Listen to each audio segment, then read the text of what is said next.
Buenos días a todos, bienvenidos todos, gracias al Señor, bienvenidos a las visitas, que el Señor me les bendiga mucho. Hemos titulado el mensaje Más allá del 10%.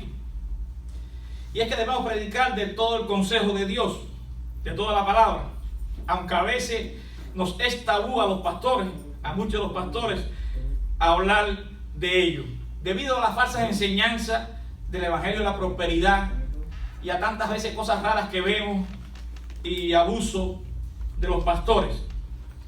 Yo creo que como pastor he estado con ustedes casi un año y unos días y hemos hablado de la mayordomía dentro de los sermones en manera general, hablando de mayordomos del tiempo, de los talentos, de los recursos, y así lo hemos mencionado, pero es un tema hablar específicamente de la parte financiera. Debo decirle que la mayoría, entre el 40 y 60% de los pastores bautistas del sur son bivocacionales. O sea que hemos trabajado haciendo tiendas como el apóstol Pablo, y las iglesias, este gran por ciento de pastores, no puede sostenerlas, ya sea porque sean iglesias pequeñas, y ya sea porque son muchas veces iglesias que comienzan nuevas obras, que como comenzamos nosotros en la primera obra con 4 o 5 hermanos, con nuestra familia, pues es imposible que puedan ser sostenidos. Así que de manera como pastor, le está hablando un pastor que todavía hasta la actualidad no está siendo sostenido por la iglesia, aunque hemos recibido ayuda de todas las iglesias, damos gracias a Dios y de todos los hermanos. No es el caso, así que creo que puedo hablar del testimonio, puedo hablar de este tema, y sé que muchas veces cuando me disculpan las visitas, que vienen por primera vez quizás, y vienen a escuchar este tema hoy, pero también es bueno que lo escuchen, y quizás los que nos escuchen también en la grabación, porque sabemos que es un tabú también para las visitas venir. Ya te van a hablar de dinero, ya te van a pedir dinero, y realmente con Jesús también había un tesorero, había alguien que llevaba la bolsa, y tristemente también era ladrón, como vamos a ver hoy, ladrones, falsos apóstoles y enriquecidos a cuenta de la iglesia. Pero también es una necesidad, y lo vamos a ver con los versículos de hoy. No podemos engañarnos, y es que con este falso evangelio de la prosperidad decía que nos es tabú, porque están enseñando a hacer como un intercambio con Dios. No es por el amor, no es por ver todo lo que Dios ha hecho por nosotros, es que estamos en una sociedad de consumo. Si yo doy, me va a multiplicar. Y con esa intención es que muchas veces en esas iglesias recaudan tanto, porque a pesar lo ven para el interés de ella, para ver cómo puede ser prosperada la evangelio de la prosperidad, y no tanto por amor al Señor. Es como un intercambio, y si ese intercambio no se ve, entonces dejo de dar, como una inversión en la bolsa, y de eso no se trata la Biblia. Yo me encontraba un día, yo mediante estoy terminando mi segundo máster teológico ahí en Kansas City, y antes de ir, porque también quiero terminar el doctorado si Dios me lo permite, y mi mente, ¿no? Y me falta este segundo, porque no tengo todos los créditos, me falta este segundo máster. Y tenía que viajar antes del COVID a un encuentro presencial. Casi siempre lo hacemos online, pero a veces hay que ir presencial. Y tuve que pedir un Uber. Y cuando me monto en el auto, esta persona va escuchando predicación. Yo me doy cuenta que es una predicación de la prosperidad. Y entonces le pregunto, ¿entienden lo que escucha? Como aquel eunuco, ¿no? Con Felipe. Y dice, sí, a mí me gusta ir a la iglesia donde haya prosperidad, donde pueda tener el sueño americano. ¿Qué va? Si yo voy a una iglesia donde un pastor maneja un transportation, yo no voy. Y dije, pues mira, estás hablando con un pastor que maneja un transportation. Casi siempre nuestro mejor auto le hemos dejado a las esposas, ¿verdad? Que lo manejen ellas, así todos son carros del año.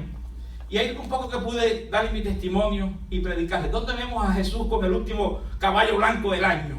El último burro del año. Ellos vivían como mismo vivían los que les rodeaban al mismo nivel. A tal punto está hoy la cristiandad, de que están mirando cómo se visten, cómo qué carro usamos, y ahí es donde van, porque ahí pueden hacer el intercambio de sembrar y recoger para ellos, que son principios bíblicos que no vamos a negar, pero están pensando en ellos primero.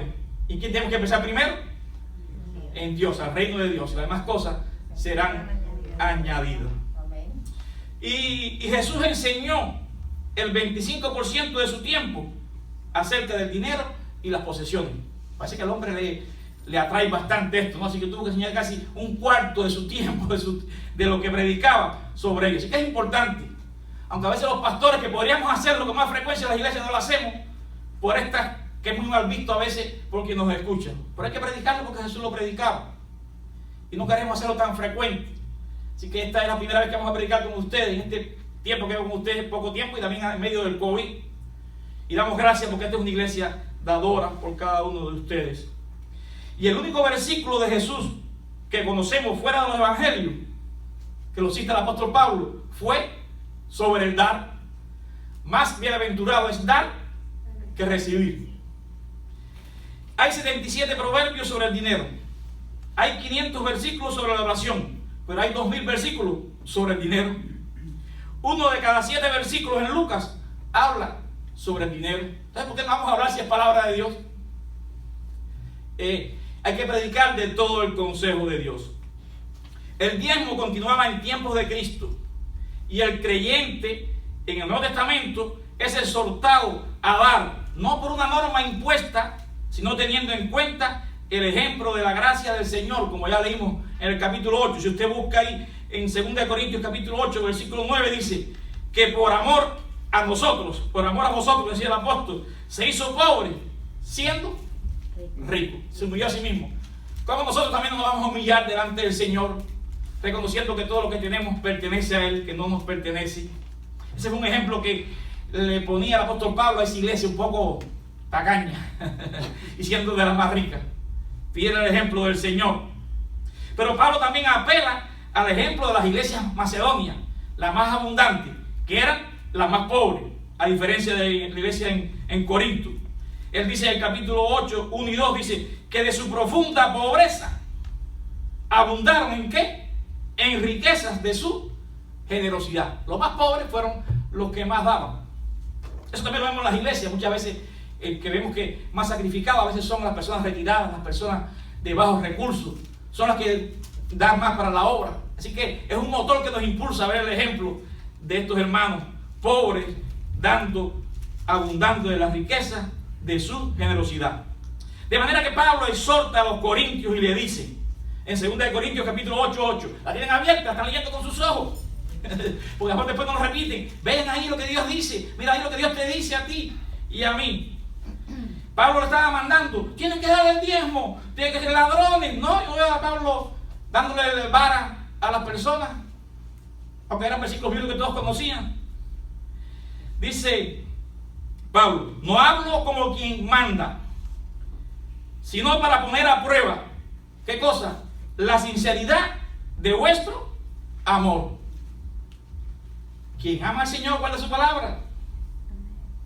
Si como cantamos y alabamos, vemos cuánto Dios nos ha amado, sabemos que Él lo merece todo, no una porción, lo merece todo, y en su gracia nos deja disfrutar de todo el resto para su honra y para su gloria, buscando primero su reino.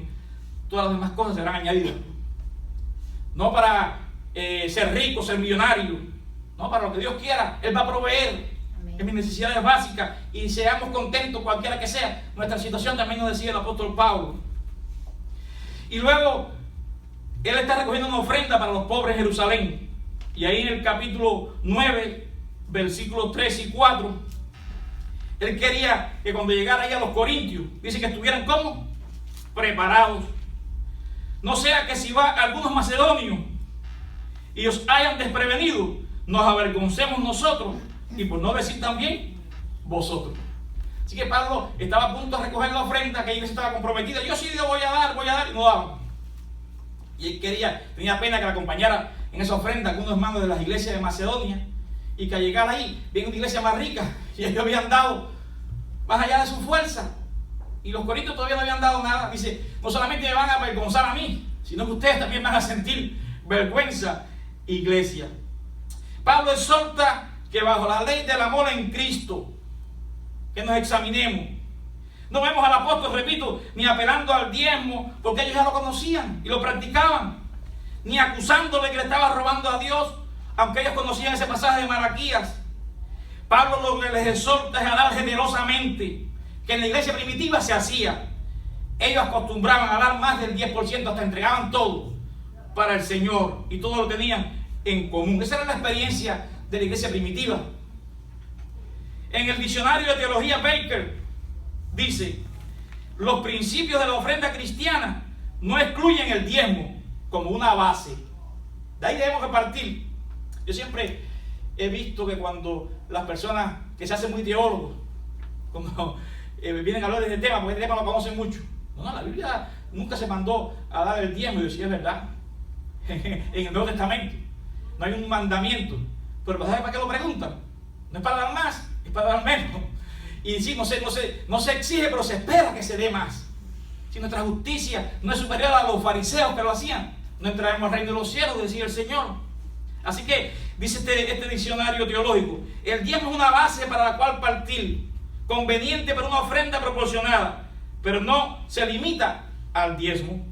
En el diccionario teológico Beacon dice: Jesús nunca promovió un espíritu legalista para diezmar cuidadosamente el diezmo, la venta. No vemos eso en el Nuevo Testamento. Y luego ser igualmente cuidadoso para no dar más, no den más por aquí y por allá, no vemos eso. Lo cierto es que él hizo énfasis en la importancia de dar más y elogió a la viuda, que dio todo lo que tenía. Sería inconcebible que el cristiano que vive bajo la gracia del Señor, inspirado por el amor, dé menos que los israelitas que lo daban bajo la ley. Y tenían la ley del diezmo, pero ellos tenían también otros impuestos para el templo y tenían otros impuestos para ayudar a los pobres. Se dice que en total ellos se recaudaba un 23% entre los israelitas, pero tenían el diezmo como la ley conocida. Por ello hemos titulado nuestro mensaje, repito, más allá del 10%. Pensemos en eso. Ellos debían ofrendar por amor, y Pablo les recuerda las promesas del Señor a ellos y a nosotros. Vamos a ir al capítulo 9, versículos 6 al 11, 2 de Corintios. Pasen la página. Capítulo 9, versículos 6 al 11. Pero esto digo: el que siembra escasamente, también segará escasamente. Y el que siembra generosamente, generosamente también segará. Cada uno dé como propuso en su corazón, no con tristeza ni por necesidad, porque Dios ama al dador alegre. Y poderoso es Dios para hacer que abunde en vosotros toda gracia, a fin de que, teniendo siempre en todas las cosas todo lo suficiente, abundéis para toda buena obra, como está escrito: repartió, dio a los pobres. Su justicia permanece para siempre. Y el que da semilla al que siembra y pan al que come, proveerá y multiplicará vuestra sementera y aumentará los frutos de vuestra justicia, para que estéis enriquecidos en todo, para toda liberalidad, la cual produce por medio de nosotros acción de gracias a Dios. Señor, te damos gracias. Gracias sobre gracia, oh Dios, porque con grande amor tú nos has amado. Porque de tal manera has amado este mundo, nos has amado a nosotros, a tus hijos, los que te hemos conocido, que nos has regalado, nos has dado tu propio Hijo, para todo aquel que en él crea no se pierda, mas tenga vida eterna. Oh Señor, no podemos superar tu generosidad. Por eso ayúdanos a ser generosos, a andar con nuestras manos abiertas, buscando, oh Señor, que en tu reino, aquí, ahora extendiéndose en esta tierra, nada falte. Que lo que esté a nuestro alcance hacer, lo hagamos. No por tristeza, sino, Señor, porque tú amas al dador alegre. Perdona cuando te hemos fallado. Perdona cuando no lo hemos hecho. Te lo suplicamos. Y, oh Espíritu Santo, toca cada corazón. Gracias por esta iglesia, por una iglesia de dadora, sin fuerza como la que vemos ahí en Apocalipsis, pero, oh Señor, dando. Y sé con aquellos que escuchan este mensaje, que quizás piensan que son ricos, pero tú lo dices en Apocalipsis que son pobres. Oh Padre Santo, te alabamos, te bendecimos en el nombre de Jesús. Amén. Más adelante veremos este pasaje. Veremos también algunas estadísticas ahora, antes de entrar quizás en el detalle de este pasaje. Y yo repito que Pablo no quería ser avergonzado delante de los macedonios pobres, porque los más pudientes de Corinto, muchos de ellos comerciantes, no habían dado todavía su ofrenda para ayudar a los pobres en Jerusalén. El Señor elogia a la viuda pobre, repito, y vemos que el ejemplo del Señor en el que vemos en el Nuevo Testamento es una iglesia generosa que daba sin mirar 1%, se entregaban ellos mismos. Y es que Muchas veces las personas no cristianas, a veces nuestros familiares, a veces cuando estamos comenzando en el Evangelio, y si usted vino por primera vez, quiero que recapacite lo que estamos hablando. No le estamos exigiendo nada, y si visita, mucho menos todavía. Esto es un mensaje a los hijos de Dios, a la iglesia. En la iglesia nunca exigimos el 10%. A veces nos preguntan, y quizás les pregunten a ustedes, la respuesta es que no. Aquí no exigimos nada. Esto es una ofrenda voluntaria. No lo exigimos y nadie debería estar exigiéndolo allá afuera, desde ninguna predicación del púlpito. El diezmo no es obligatorio, es voluntario. Se debe dar libremente, con alegría, como un acto de generosidad. Y esta estadística que voy a compartir con ustedes, la he tomado de un libro que nos llegó, que decía antes de comenzar el sermón, un tiempo que tuvimos de oración, de nuestra convención, de nuestro hermano Floyd, que está enviando a todas las iglesias, que son enseñanza para una mayordomía bíblica. Dice esta estadística: en el año 1968, los estadounidenses daban el 3% de su economía, a través de encuestas, a través de la IRS, entonces cosas se puede saber. Para el 2017 bajó al 2.1. Pero en la Gran Depresión, en el 1929, cuando no había Social Security, ahí fue que se empezó a pensar que tenemos que hacer algo para cuando surjan las crisis, y de ahí vino el Social Security, la ayuda del Social Security, de todos los cupones de alimentos, la ayuda a los bajos recursos, el Medicaid, todo esto. Pero cuando no había nada en aquella crisis, estos hermanos estaban dando más de lo que estaban dando ahora. No era lo que se esperaba, era un 3.2%, pero todavía hasta el 68 seguían dando eso, y ahora el 17 bajó al 2.1%, y se espera que quizás para el 2050, si seguimos a este paso, estemos dando el 1.66%. Vean que no es obligatorio, vean que lo que se hace es exhortar. Aquí no se apedrea a nadie, y se ve demostrado por las estadísticas quién está dando el 10%. Un grupo, un remanente, pero cuando va al promedio de las iglesias, un 3%, $3 de cada 100 es lo que se está dando. Pero ganamos más dinero que nunca. El ingreso ha aumentado desde 1968 un 157%, y nosotros bajamos las ofrendas. Un ingreso de $32.400 al año, sea individual, sea de pareja, está en el 1% más rico del mundo. Usted está entre los más ricos del mundo, y Dios ha permitido disfrutar de ello, y estamos siendo generosos. Pero ¿qué es lo que pasa? Que el 41% de los americanos tienen algún tipo de deuda en tarjeta de crédito. $5.700 es la deuda promedio en las tarjetas de crédito. 3 de cada 4 personas dicen que están endeudados. Quizás ocurra esa estadística aquí entre nosotros. Y se gasta por encima de lo que se debe gastar. No es buscar primeramente el reino de Dios y Él le añadirá lo básico. No, queremos vivir por encima de nuestras posibilidades. Se gasta $7.429 por encima de lo que debemos gastar. Pero un estadounidense promedio hoy gasta anualmente $3.145 para cenar afuera, que son $262, 262 al mes, para comer con su familia. $2.913 en paseos, entretenimiento, que son 243 al mes. Se gasta en mascota, en perros 140 al mes, en gatos 93 al mes. En fin, en total $738 para mí. Y para Dios, vamos a ver lo que me sobra después que haga toda esta planificación para mí. Y si a eso, como está en la estadística, nosotros que somos inmigrantes, añadimos nuestras remesas a nuestros países, ¿cuánto estamos enviando de remesa? Como prioritaria todo esto, y Dios, vamos a ver lo que me queda. ¿Es eso un corazón agradecido? ¿Es eso lo que demanda de nosotros? Porque no estamos bajo la ley, entonces ahora estamos bajo la gracia, ¿es para dar menos que los fariseos? ¿No es eso lo que enseñaba Jesús? Cuanto damos al sostenimiento de la obra del Señor, también algo que debemos saber es que incluye, por supuesto, el salario del pastor. A pesar de los falsos apóstoles con todas sus riquezas, sus casas millonarias, sus aviones, sus autos de lujo, no, que eso no lo intimide a usted. No lo avergüence usted cuando usted viene a la iglesia y dice que usted debe sostener al pastor. ¿Usted está dando ahí para el pastor? Sí, claro. Debemos dar para el pastor. Tenemos que ser generosos, es parte de los mandamientos en la palabra. Que no nos avergüence lo que sucede en otras iglesias. No es un secreto. ¿Qué dice 1 Corintios 9:14? ahí mismo en la página donde está. Así también ordenó el Señor un mandamiento a los que anuncian el Evangelio, que vivan de los trabajos, que vivan del Evangelio.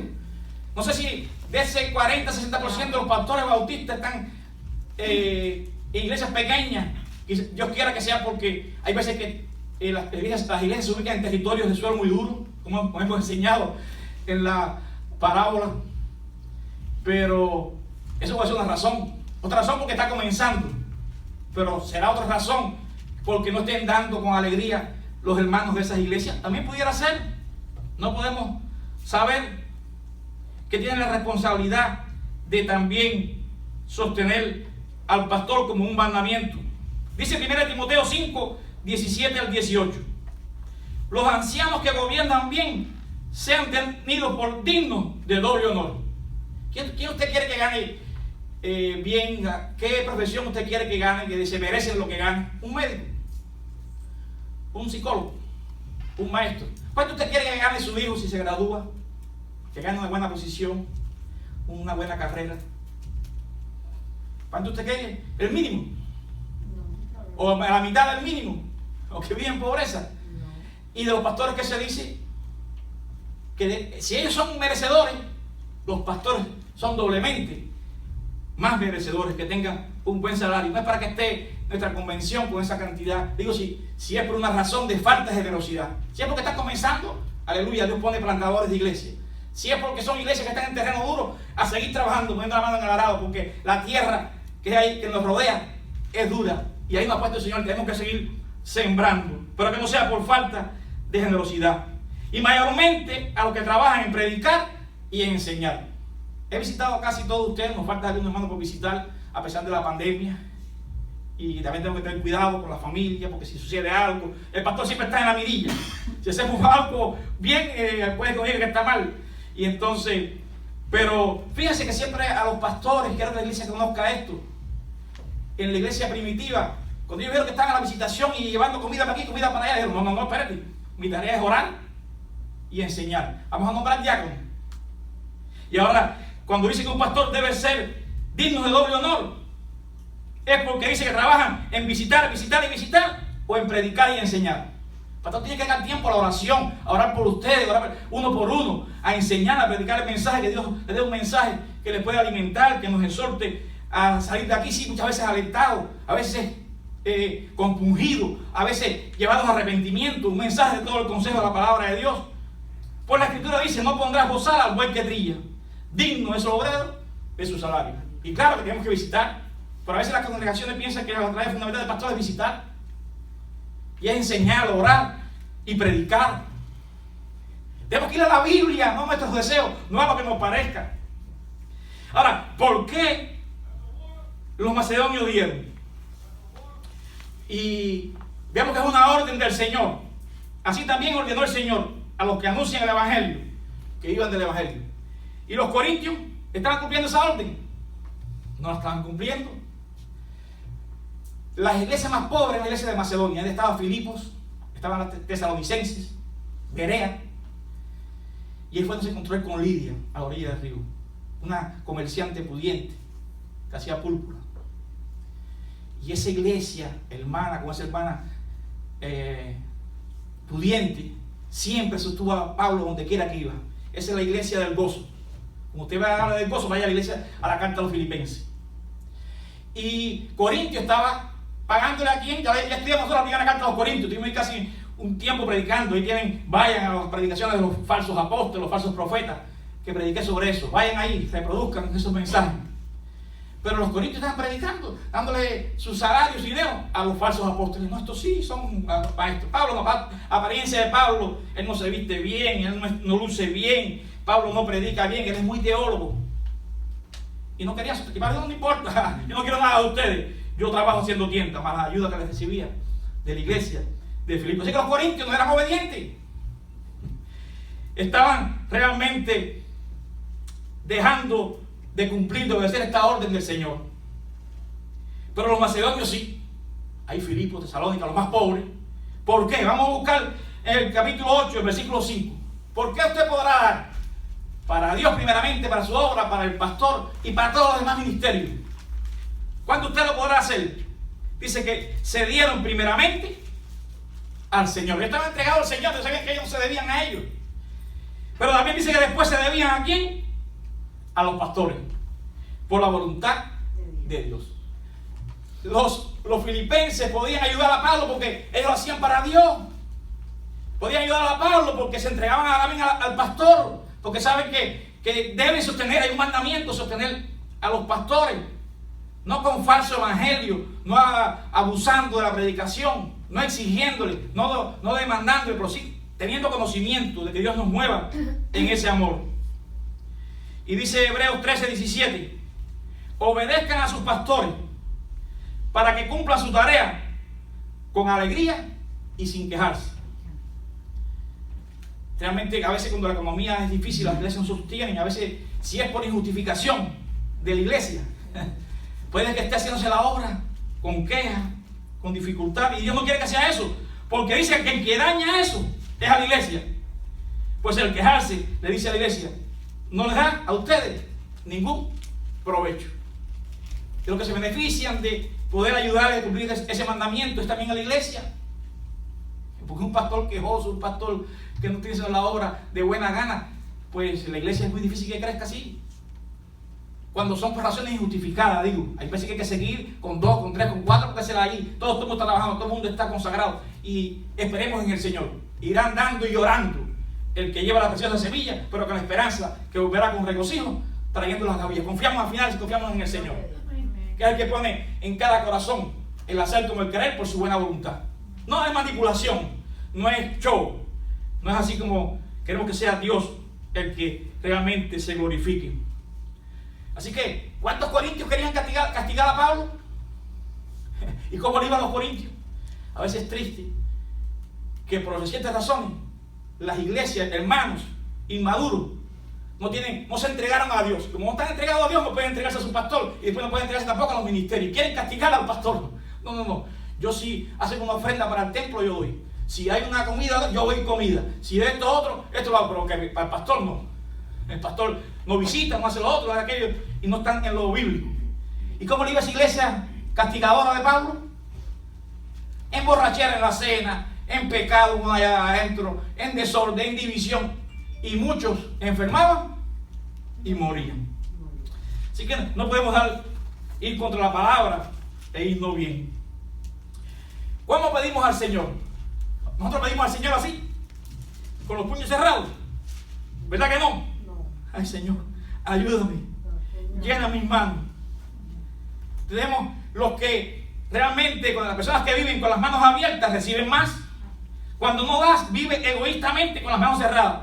Entonces, si tú quieres que Dios te dé, y tú pones tus manos para que Dios te dé y te bendiga, bueno, no cierres tus manos después que te dan, para no dar. No vivas así en la iglesia con las manos cerradas. Vive con las manos abiertas, porque esto que nos dio, le pertenece a Él. No nos pertenece a nosotros. Dios es dueño de todo. No poseemos absolutamente nada. Todo lo que das, lo que vives, lo tienes porque Dios te lo ha confiado como mayordomo. Amén. Para que administre lo que Él te da. No es tuyo ni es mío. Y Él espera que tú seas un mayordomo fiel. Fiel, conforme a su palabra, que te interese por la espiritualidad y el crecimiento del reino. Vivamos siempre con manos abiertas, dispuestos a dar. Y en estos dos capítulos, 8 y 9, y el texto del 9, que vamos ahora a repasar un poquito más, les decía, se está recolectando una ofrenda. ¿Por qué? Porque la iglesia, repito, de Jerusalén estaba atravesando por una época muy difícil. Y la iglesia de Corinto se había comprometido un año, hay quien dice que más de un año, hasta 2 años. Y todavía no había recolectado en 2 años una pequeña ofrenda para los pobres, hermanos. Pablo no había recibido el dinero. Y lo estaba guiando a que dieran más, a que lo tuvieran listo, a que no lo avergonzaran a él, a que no se avergonzaran ellos mismos con el ejemplo de Macedonia, con el ejemplo de Cristo, que siendo rico se hizo pobre. ¿Por qué deberíamos practicar el dar más allá, sin exigencias, sin leyes, sin cuestionamiento? Bueno, si vamos al versículo 3 del capítulo 8, la primera parte del ejemplo de los macedonios, dice que debemos dar proporcionalmente a lo que recibimos Ya dijimos que la base es un 10, pero no te quedes ahí. Deberías dar proporcionalmente a lo que recibes. Ellos dieron conforme a qué. Lean ahí, capítulo 8, versículo 3. Ellos dieron conforme a lo que recibían. Sí. Primero dan proporcional. Nadie se le pide que dé más de lo que tiene. Proporcional. Pero se quedaron así. No. Dieron más allá de su fuerza. Hicieron un sacrificio adicional. Dieron más de lo que se pedía. Más allá de lo que ellos querían que hacer. No, yo no hagamos esto, voy a dar esto. No, ellos querían dar más. ¿Y por qué querían dar lo que dice el versículo 4? Porque ellos sentían que era un privilegio dar para el Señor. Si usted piensa que es para el pastor y que digo que debes hacerlo también, pero que no me gusta cómo hace esto, cómo hace lo otro, lo voy a castigar, o no, esa iglesia no. No, primero al Señor. Cuando tú te entregas al Señor, vas a ser obediente al Señor en toda la palabra, no la que te guste y la que no te guste, en toda la palabra. Y no vas a ver como una obligación, como un privilegio. Fíjate que el apóstol Pablo no pensó en ello. Pensó pasarlo por alto. Y él llama a contar a Pablo: ey, nosotros queremos dar. Entonces, y decirle: Rogan, déjanos participar de este privilegio. No porque seamos pobres. ¿Qué diferencia? Estas iglesias entregadas al Señor primeramente y también al apóstol, y entregadas a los ministerios también porque querían ayudar a los pobres, pedían: no me dejes fuera, apóstol. Somos pobres pero queremos algo. Y estaban dando más que los corintios, que los hermanos en Corinto. Qué tremendo, qué ejemplo. Y también porque dar es un acto de adoración. Ahí en el versículo 5. Y no como lo esperábamos, sino que asimismo se dieron primeramente al Señor y luego a nosotros por voluntad de Dios. O sea, lo veían que era la voluntad de Dios como un acto de adoración. Así tenemos: adore al Señor generosamente. Y después, en el capítulo 9, versículo 5, dice que debemos dar voluntariamente. Segunda de Corintios, capítulo 9, versículo: por tanto, tuve por necesario exhortar a los hermanos que fuesen primero a vosotros y preparasen primero vuestra generosidad antes prometida, para que esté lista como de generosidad y no como exigencia nuestra. Voluntariamente debían hacerlo. Y luego dice también que al dar cosecha lo que siembra. En el versículo 6, el que siembra escasamente también segará escasamente. El que siembra generosamente, generosamente también segará. Y luego el 7 dice: como propuso en su corazón, no con tristeza ni por necesidad, porque Dios ama al dador alegre. Entonces vamos a analizar estos versículos de esta generosidad que se espera del cristiano. Comparémonos con el agricultor. La cosecha, el que ha sembrado, sabe que es proporcional a la semilla que usted tenga y el terreno que tenga. Mientras más terreno usted tenga y más semilla, más grande va a ser la cosecha si todo se produce bien, si no viene un desastre. Hablando de la normalidad. Eso es lo que espera un agricultor. Ese es el principio de Dios para la iglesia. Él te dice y te promete, y usted debe aumentar esa fe como el grano del tamaño de un grano de mostaza, y aplicar esa fe. Te dice que va a resultar en bendición. Lo dice la palabra del Señor: si siembras escaso vas a recoger escasamente, sin manipulación. Pero no hay que reconocer que es un principio de la palabra del reino de Dios. Pero Dios dice que Dios ama a todos los hombres. Se entregó en la cruz. De tal manera amó Dios al mundo. Es nuestro Padre. Nos ama a nosotros como hijos suyos. Pero tiene un amor especial para el que da alegremente. ¿Se ha fijado en eso?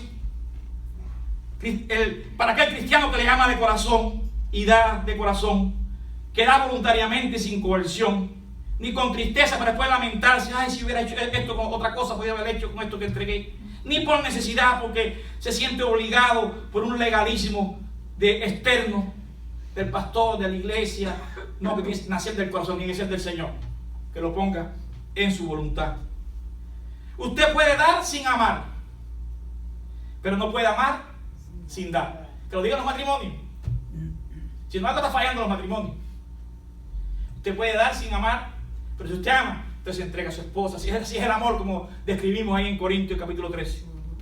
Y nosotros podemos amar porque Él nos ha amado primero, porque queremos guardar su palabra. Y repito, nunca seremos más generosos de lo que el Señor ha sido con nosotros. Nunca podremos superar su generosidad. Y fíjense si es generoso, que ahora pasamos a sus promesas. ¿Qué dice después?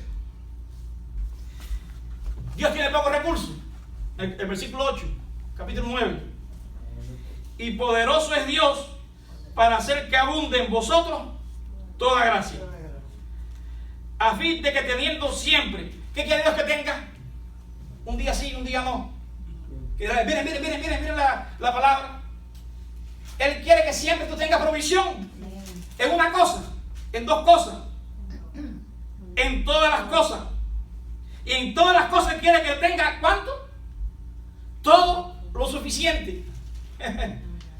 Hermano, Él nos promete lo que hemos vivido de esta manera. Hemos visto que con trabajo, sin trabajo, en iglesias más pequeñas, más grandes, Dios nos ha sostenido.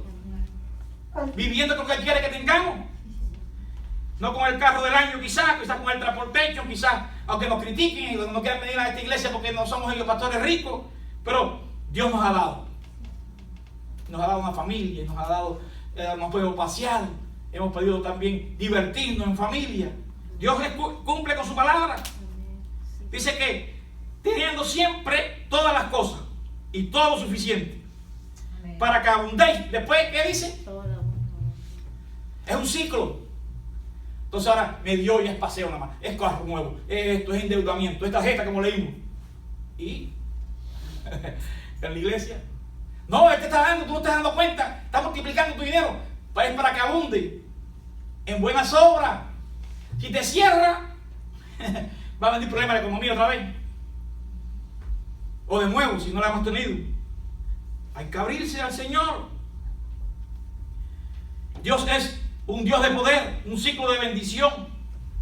¿Y quién es que tienes que estar buscando la semilla para aquí y para allá? ¿Quién es el que va a dar la semilla? El Señor es el que da la semilla. En el versículo 10, al que siembra y pan al que come. ¿Y qué dice otra vez otra promesa? Proveerá y multiplicará su cosecha, vuestra sementera, y que ella aumentará los frutos de vuestra justicia. Y después sigue, para que estéis enriquecidos nuevamente, la palabra, en todo. Pero otra vez, ¿para qué quiere darte? Para toda liberalidad. Mira, estés con las manos abiertas. Y esa liberalidad para el reino produce en medio de nosotros, ¿qué?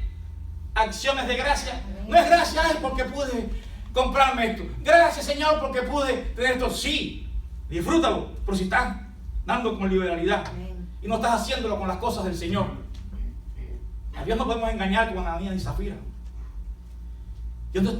Dios es bueno, santo, también el fuego consumidor.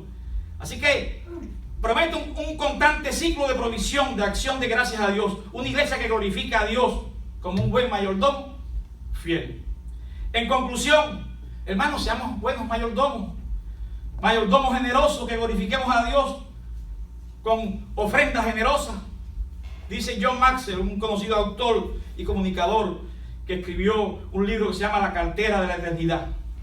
Él escribió: ¿qué pasaría si viéramos las ofrendas como una forma de invertir? En lo espiritual se está refiriendo él como el lógico. Si le diéramos a nuestra cartera de ofrendas la misma atención que le damos a nuestra cartera de jubilación. ¿Qué pasaría si dejáramos de preguntarnos cuánto tengo que dar y comenzáramos a preguntar cuánto puedo invertir para la eternidad? ¿Cómo cambiaría esto en nuestras vidas si nos diéramos cuenta de las recompensas de invertir fielmente nuestros recursos en los asuntos espirituales del reino? ¿Cuánto cambiaría nuestras vidas, nuestro gozo de ser parte de un mover del Espíritu de Dios en medio de la iglesia, de verla crecer, de viendo que está siendo instrumento para crecimiento del reino, instrumento para los pastores, instrumento para los ministerios, sin pena, porque Dios se lo demanda de nosotros? ¿Cómo cambiaría nuestra iglesia si entre los próximos años pudiera yo retirarme dejando una pareja joven sostenida a tiempo completo? ¿Cómo cambiaría nuestra iglesia si pudiéramos sostener a un grupo o a un líder de alabanza? Ver a la iglesia crecer en número y en conocimiento de Dios, llena del Espíritu Santo. Si pudiéramos comenzar a ayudar a plantar nuevas iglesias y ayudar a pastores pobres de otros países en Cuba, Honduras, México, Nicaragua, Perú, otras naciones latinas y aún más allá. Yo quiero vivir esa experiencia que nos la permite, nosotros tenemos que hacer. Necesitamos recursos para alcanzar todo esto. Y usted como yo, aquí hay muchos calés, gloria a Dios por ello, que dicen, dame ese monte, pero sabemos que tenemos nuestras limitaciones. Hay muchos calés, y Calé ya tenía 80 años cuando quería conquistar ese monte. Tenemos que preocuparnos por el futuro de nuestra iglesia, porque tenemos muchos calés, y tenemos que hacerlo ahora, y tenemos que entregarnos ahora para ver esta iglesia crecer y verla independiente en el futuro. Y yo que no estoy todavía en la edad de Calé, yo tengo que mirar ya para el futuro. Una iglesia próspera, una iglesia creciente, una iglesia llena del Espíritu Santo, una iglesia que glorifica a Dios, una iglesia que ayuda a otras iglesias con sus recursos, con los macedonios. No mirando solamente nosotros. Yo, al igual que usted, desearía ser parte de esa bendición. Y deberíamos pedir al Señor, como los macedonios, que con muchos ruegos pedían el privilegio de participar en el servicio a los santos y el testimonio a la comunidad.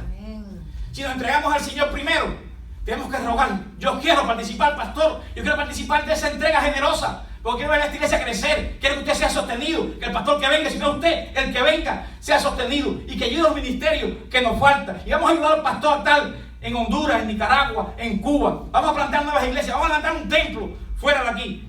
Necesitamos recursos para la gloria y honra de nuestro Señor Jesucristo. Debemos dar más allá de nuestra fuerza. Es tiempo de dar, de orar y vivir consagrados al Señor como nunca. Y la iglesia dice, amén, que así sea, hermano. Bendiciones.